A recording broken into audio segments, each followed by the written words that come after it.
to address that and say some of the things that need to be looked at. But the questions that we had raised before taking the break was a question of whether we have the right people in office, because we can blame a system. For instance, IFMIS has been blamed for being difficult and not being designed for county government, but being designed for the national government. But the question is whether really it is IFMIS that's a problem or it's the people. But let me come to you, Honorable Mwaura, and one of the things that I'd asked Kevin, whether the electorate is actually learning that we may have the wrong set of leaders. But when we look at our electoral cycle, we notice that every electioneering period, we have 80% of those in office kicked out, meaning the electorate seems to get tired, but we seem to bring in another lot that either take the corruption index higher or, plunder even more. So what do we need to do to fix this? Thank you. You're in office. Thank you. And we had a very heated debate at the break. Off camera. Yeah. And what I was employing to by my good friends here is that Kevin runs a county governance watch. And I think civic education we only do civic education in the election time, which I think organizations like this should be capacitated so that they're also able to take the citizens through within the 5 years. Because it's a loss to the country if we support, because now I'm a speaker, I know the kind of money that is taken to capacity build a member. And within the 5 years, maybe they come in very raw, but by year 2.5, they're also good to go. At the 4th year, when this person is now good and is able to understand budget processes and all that, and also the craze about travel is gone down, it's time to remove him.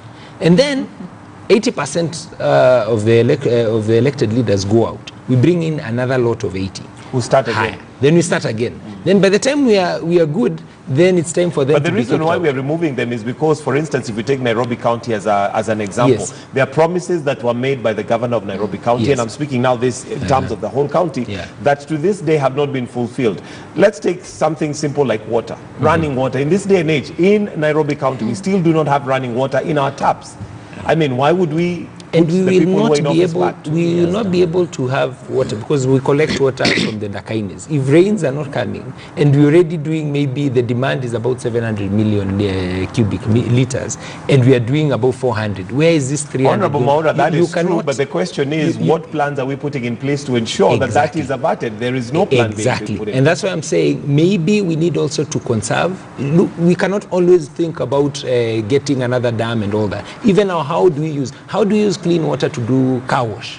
We need to rethink. I was in Cape Town sometime, and if Cape Town, big town like that, didn't have water at all. Yeah. So these things can happen even to Nairobi or any other county. So I think we also need to pump some resources to help us understand how to conserve. Okay. And also, but not to lose the point. The issue is not just water. The issue is promises made to, or rather, let's call them services. Services promised to residents of counties, but not being delivered. Being the reason why the electorate at elections kicks out 80%. Yeah. So what I'm trying to say is that let's walk this walk together.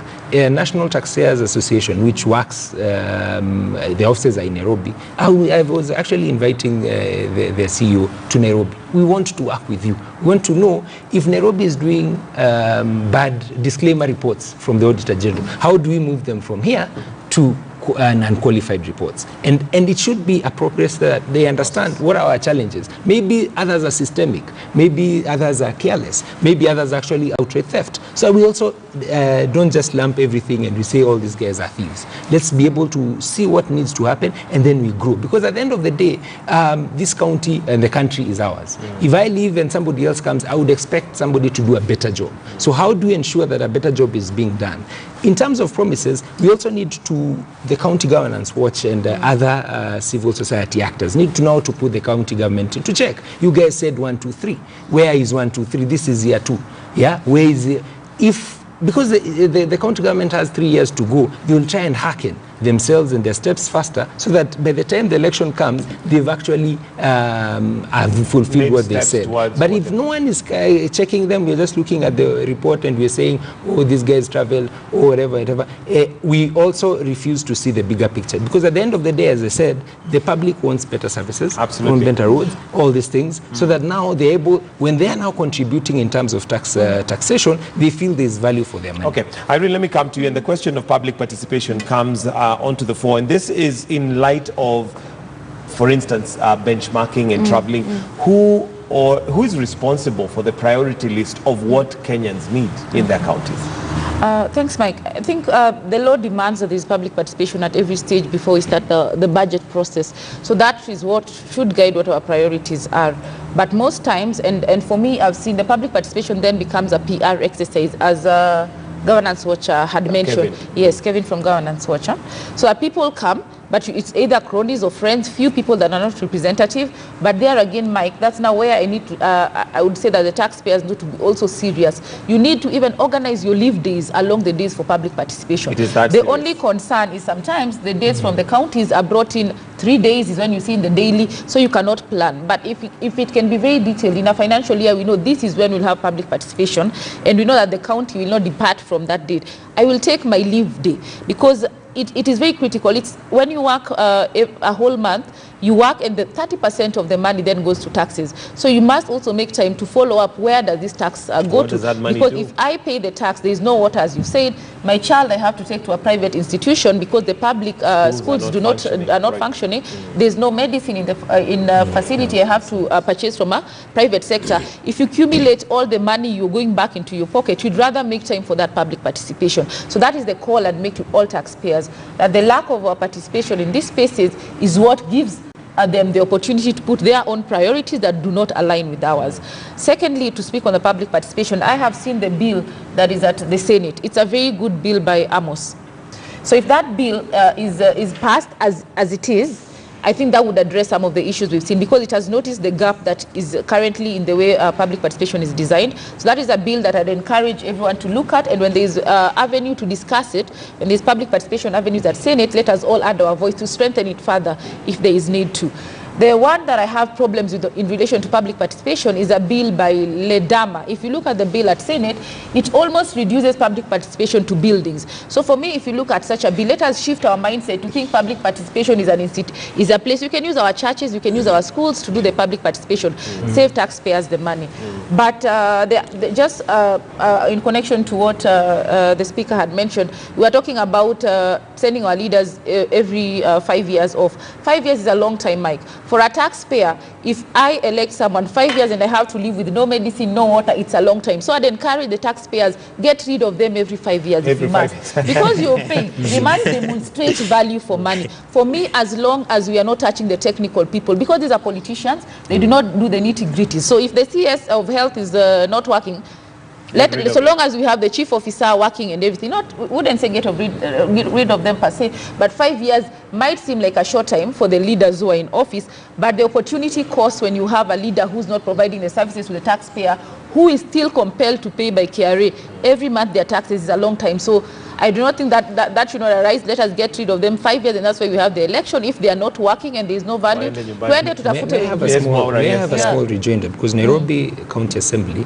is working on regulations on public participation and civic engagement. Because give you a practical example, for the budget making process, the executive has to do public participation, so does the assembly. And because of the constraints of the budget, the executive does it at Charter Hall. Then again, Nairobi Assembly calls in the newspaper, come to Charter Hall. There is a likelihood that 90% of the guys who will come for this other one are the same guys who are going to come for this other one. So we are actually designing something around regulation as an assembly, so that we are able to spread in the 17 sub-counties. But then again, there's the issue of cost. So maybe what could be a way out is can we ring fence some money for public participation that allows us to be able to go as far as wide in the county, and what criteria are we going to use so that we get to as many people as possible? Secondly, you also want public participation if it's about budget. One is the general public, and two, the players, the sector players. So you guys as taxpayers and whatever comes in. If you're strong in environment, we do not want you in the public participation of this other. We would want when you're doing things that are related to your core strength. So now we get also quality public whatever feedback so that we're able to do better laws. So at the end of the day, that feedback and feed forward needs also to come, because at the end of the day, if it's just sitting for 5 years, 5 years in itself is a curative measure that if you're not working, then there's a chance to leave you out. But then in terms of the value given, in terms of strengthening the secretariats to be able to give you value, because I give you the example of water. You cannot go and borrow water as a debt from Tanzania. You better just change your ways of conserving water. And how else can we do also dams lower that can pump water upstream? I mean, Israel does this all the time. We need to find better ways, and these things are expensive. But at the end of the day, we need also to ask ourselves, where is the value for the shillings that people are paying in tax? All right, we'll need to soon wind up, so I'll come to you, Kevin. And there are, for instance, things that have come out, and that is the question of revenue collection. You've talked severally about the money not being available, and it is true that given the kind of projects that some of the counties would want to do, money is not available. However, there is a shortfall of revenue collection, and one wonders why. Now that we have county government, what went wrong? In the day and age we're living in, we're in a digital world where you could almost digitize all collections and have them sent, but for some reason that's not happening, including Nairobi, which is almost fully digital in terms of revenue collection, but the collections have gone down by 9 billion. That's a lot of money. Kevin, your thoughts on where we're going wrong in terms of revenue collection on the county level? For those of us who've tried doing small businesses, there are very small things that you want to do beyond your, either before your 8 o'clock or after your 5 o'clock. There are very many. If you look at the amount of taxes that the county will ask you, if you look at the number of times the police, the AP, the whatever will pass by there to want to pick something, it's so discouraging. So the environment, the business environment, the counties need to invest in creating an environment that then motivates investors, both national and international and even local, to want to do business with the counties. Two, in 2014, just when the devolution process was starting, we tried doing something which was looking at opportunities for businesses in the counties, and we tried about 4 counties. If you went to Kisii, we used to have Kisii soap stores, and even today, if you pass through Kisii and you're headed towards Migori, you will see young men and women selling interesting things by the roadsides. Those are opportunities for counties to want to expand them, and we can give very many examples, including Makueni doing its milk processing and mango juices and all that. The challenge is, can we be able to marry this to the services that are being delivered? Because all this still boils down to taxes, and the PFM gives counties different avenues to be able to raise that revenue. Once the money has been taken to the counties, can we be able to see that money actually being responsive to the things that the citizens are talking about? For example, Michael, we have counties talking about building markets. But if you look at the licensing of the people who are supposed to be given plots, even within those markets, it's quite discouraging to so many people, because these are very elderly mothers. Most of them are young people and persons with various disabilities. These are people who don't want to keep running with makanjos everywhere. They just want to be given a space to be able to do their business. And if we do that, then chances are that they will support the county's processes towards revenue generation. The other thing is, of course, the levies that are being given. What is the formula? So that when we say, Constitution says you use levies as one of your processes to be able to raise revenue, and CRA is saying we have a formula that we are going to be able to use to ensure that Treasury sends these monies to the counties. Can the counties also share with the citizens their formula in terms of, as we do our levying, what is it going to be for us as citizens and people who are going to be paying these levies? And generally, as we are all saying, the citizens are interested in service delivery. I want to do my business in a very peaceful environment. I want to be able to put some resources into my pocket. But you, as my county government, is it possible that you'll also be able to do your bit and pieces so that then we merge our efforts for a better county? Lastly, we've been doing what we call the County Governance Index, which is more or less a tool that assesses levels of service delivery for counties. But we focus on 5 key service delivery areas: health, education, agriculture, water, and infrastructure. But as we do the second one, to be launched before the end of this year, we are keen to look at how responsive are county assemblies in terms of laws that they are passing, whether it is on revenue allocation, whether it is on revenue generation, whether it's on public participation, and who are these people who are the champions within these counties. Because I heard the CS Waziri Wamalwa address and talk about it during the 4th Legislative Summit. It is something that then counties, even as we talk about how they are performing, need to look at the champions within those assemblies who will be able to pick specific agenda items on behalf of the citizens, because they are our representatives. And one of those, a governor could say, I want to support a piece on revenue generation, so that then you take it as your mantra and you run with it and you focus on how it's performing for the sake of the I'll need country. your closing comments. I'll start with you, Irene, on your closing comments. Okay, my closing comment is, let us not overburden the taxpayers with monitoring what government entities are doing, either assembly or counties. We have institutions such as Salaries and Remuneration Commission, we have control of budgets, we have the Auditor General, so let them do their role. They're independent institutions, but the way some of them act, Mike, is like they're not independent. Today, I'll zero down as I close down on the Salaries and Remuneration Commission. Remember, Mike, we are waiting for a decision from the court, where there was a decision by Salaries and Remuneration, where then it said that the assembly members, our elected leaders, they have reviewed their salaries downwards. They moved to court, and what has been reinstated is the former remuneration. So the Salaries and Remuneration Commission has been silent on this issue and how that is moving out in court, and the taxpayers are missing out in terms of how much more we are paying our represented leaders. So my take and call to the independent institutions is, let them act, let their actions also match their name as independent institutions in defending the rights of the taxpayers. All right, Mheshimiwa, you get the last word. Let me say this, that my last word would be, I will invite the media and also the players within county circles to come and see what Nairobi is doing. Currently, we are doing the 3 key bills that we are passing. We are there on second reading or thereabout. That one is the trade licenses bill.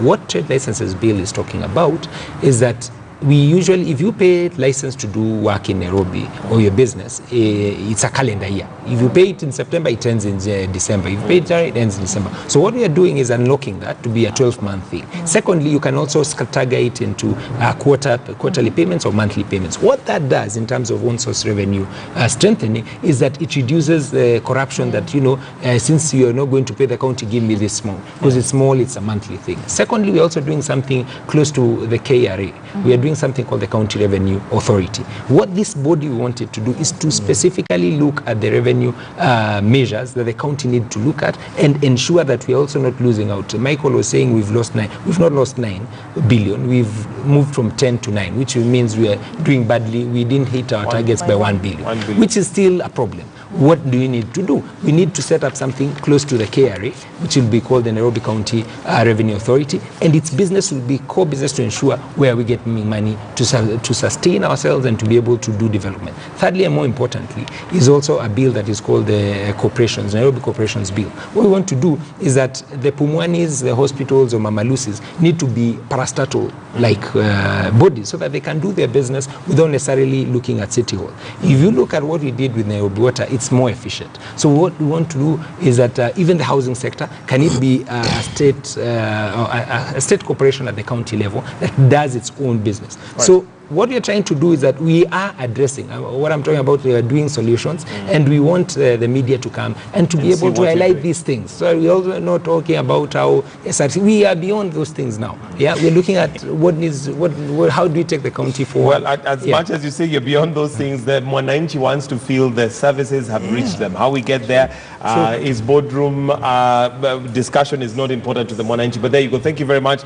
Honorable Chege Mwaura, who's the acting speaker of the Nairobi County Assembly. Irene Otieno, National Coordinator Taxpayers Association, and Kevin Osido from Governance Watch for joining us on State of the Nation this morning. We are going to wind up State of the Nation right there. But before we take a break, I'd like to cross over to Jeff Kirui, who is our reporter in Wajir West. And